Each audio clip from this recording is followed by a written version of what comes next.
continuons avec la découverte du merge. Alors on y va. Ici j'ai mis une image avec différents types de couleurs et là une image avec des informations blanc, noir, des tas de couleurs sur un fond rouge et un alpha. Ah bon? Oui, vérifions s'il y a un alpha. Voici l'alpha. Ici par contre c'est une image qui n'a pas d'alpha, et qui est constituée de RGB. Donc voilà une image en PNG, une image avec un alpha spécifique qui est la typographie alpha, et ici l'alpha n'a strictement rien de particulier. Alors on va commencer à voir maintenant le merge. Je vais faire M. Alors pour background c'est lui, et à l'avant-plan je vais mettre lui. Ok. J'ai ici le mode Over. Top. Et là, Overage, Color Burn. Alors ce qui est assez intéressant, c'est une fois que vous avez choisi le mot le plus haut en termes de mode de fusion, avec page up, page down, vous pouvez voyager. Alors il vous donne quelques informations si vous laissez la souris sur le mode d'opération. Alors qu'est-ce qu'on remarque? On remarque en fonction des types de couleurs ou des types d'informations sous pixels que vous pouvez avoir, vous allez avoir à la sortie un mode de fusion. Bien. Le copy, je tiens et j'insiste, le copy ne fait que copier au-dessus. Il n'y a aucun mode de fusion, vous ne pouvez gérer que le mix que nous avons déjà vu. Si je fais le mate, il va utiliser l'alpha, c'est-à-dire cette partie, pour remplir ou voir le résultat, soit de l'image arrière-plan, ou on verra par la suite, on peut s'amuser comme ça à modifier 2-3 petites choses. Bien. Pour le reste, on a multiply. Multiply, ici, dans ce cas-ci, il utilise des informations additives. Donc, dans ce cas-ci, on voit plus dans le blanc, par exemple, que dans le noir. Dans le noir, on ne voit strictement rien en utilisant multiply. A l'inverse, si je fais screen, c'est surtout dans le noir qu'on voit énormément le mode de fusion et très peu dans le blanc. Bien. On va rester avec le mode par défaut qui est over. Voici. Maintenant, je vais utiliser dans le channel A uniquement l'alpha. Une fois que vous utilisez exclusivement l'alpha dans le channel A, par exemple, il va utiliser uniquement l'alpha pour faire un remplissage. Et là, on voit qu'il utilise l'information alpha qui, elle, sort en RGB. Amusant ça. C'est-à-dire que j'utilise l'alpha en channel A pour sortir en RGB. Est-ce que ce ne serait pas une sorte de shuffle?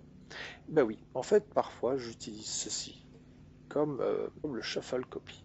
En effet, si je veux faire une copie, si je copie, on est bien d'accord que toute l'information qui est connectée en A se copie dessus.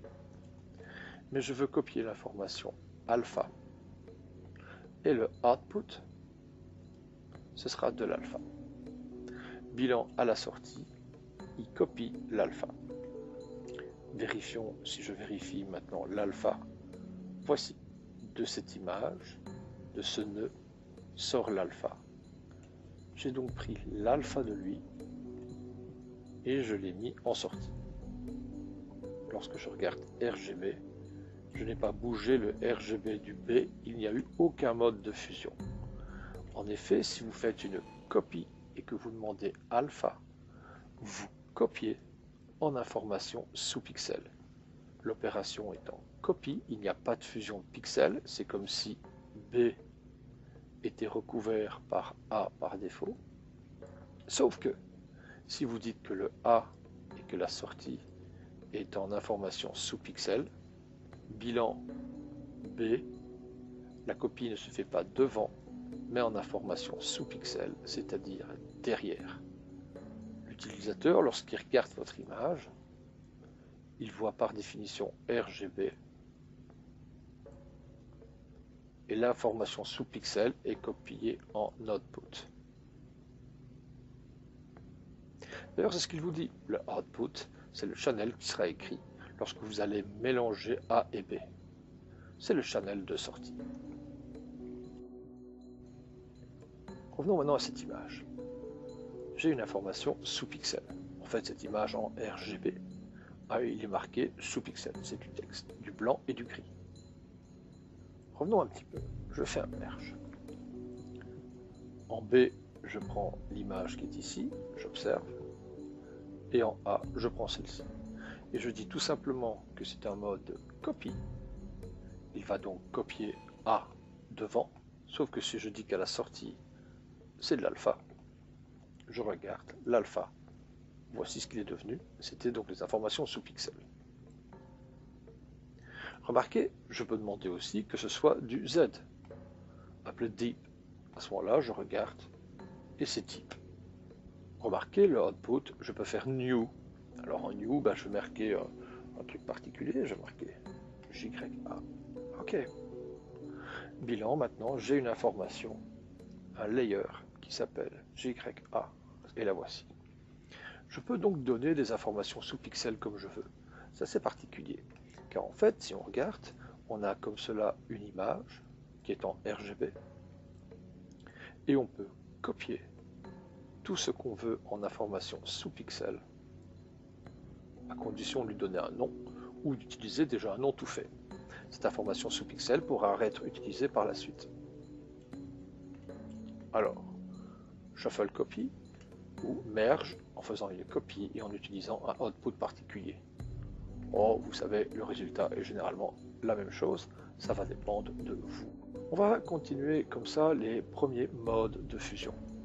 Je vais revenir sur mes exemples. Ça, c'est pour la suite. Voici donc mon image 3D. En 3D, il est possible d'extraire ce qu'on appelle l'occlusion. Et puis sur le web, je trouve de la vidéo. Très bien. Je vais maintenant demander à ce que le blanc de l'occlusion soit transparent. Souvenons-nous, merge, le background c'est mon image, à l'avant-plan c'est l'occlusion. Si je veux que le blanc soit transparent, j'utilise le multiply. J'observe, l'occlusion est là. Maintenant, je vais faire un merge. Je sais que je veux que le noir des nuages soit transparent. Par défaut, je vais déjà utiliser le screen. Le background, c'est mon ancien compositing, on regarde, et je mets les nuages dedans. Maintenant voilà, dans ce compositing, le noir est entièrement transparent. Ce qui me permet tout simplement d'avoir ceci.